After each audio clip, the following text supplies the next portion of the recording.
কেমন আছো সবাই? আজকে আরেকটা নতুন রেসিপি নিয়ে এসেছি। আজকে দুধ মালাই বানিয়ে দেখাবো।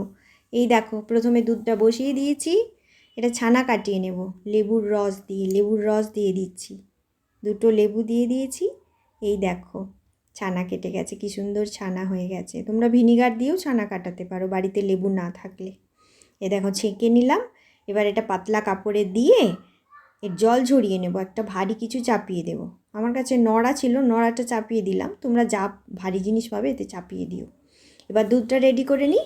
দুধে ছোটো এলাচ দিয়ে দিচ্ছি, আর একটু ফুড কালার দিয়ে দেবো, যাতে ইয়েলো ইয়েলো এটা দেখতে লাগে দোকানের মতো। বেশ ভালো লাগে, বেশ মনে হয় দোকানের জিনিস খাচ্ছি বলো। এই দেখো, এটা সিমে দিয়ে দিয়েছি।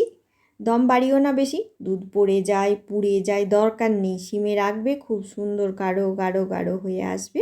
এটা হতে থাকুক, ততক্ষণে আমি দেখি ছানাটা কি হচ্ছে। ওই দেখো, জল ঝরে গেছে, পুরো শুকনো শুকনো হয়ে গেছে। একে ভালো করে ডলে নেব। খুব ভালো করে ডলতে হবে কিন্তু। বাড়িতে যার গায়ে খুব জোর আছে তাকে দিয়ে দিও।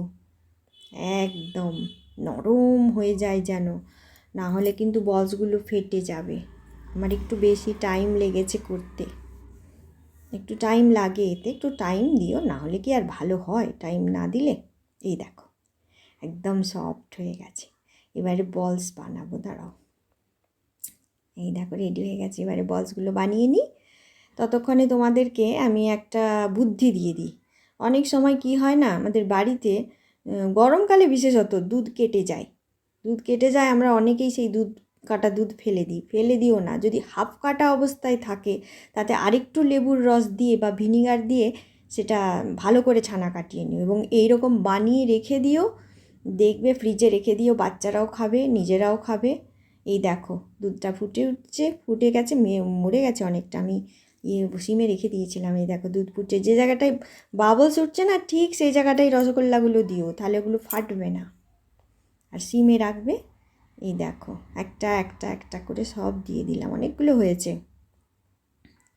দিয়ে দিলাম। এরপর কি করব বলো তো, চিনি দিয়ে দেবো। চিনি আমি অল্প দেব, বেশি দেব না। বেশি মিষ্টি ভালোও লাগে না, আর বেশি মিষ্টি খাওয়া ভালোও নয়। অল্প চিনি দিয়ে দিলাম। এই দেখো, রেডি একদম। দুধটা তো আগে থেকেই মরেছিল, আর একটু ফুটিয়ে নিলাম যাতে চিনিটা রসগোল্লার মধ্যে ঢুকে যায়। এই দেখো, রেডি হয়ে গেছে। চলো, টাটা। আজকের মতো এখানেই শেষ করছি। দেখা হচ্ছে পরের ভিডিওতে নতুন কোনো রেসিপির সঙ্গে। ততক্ষণের জন্য ভালো থেকো, সুস্থ থেকো, আনন্দে থেকো।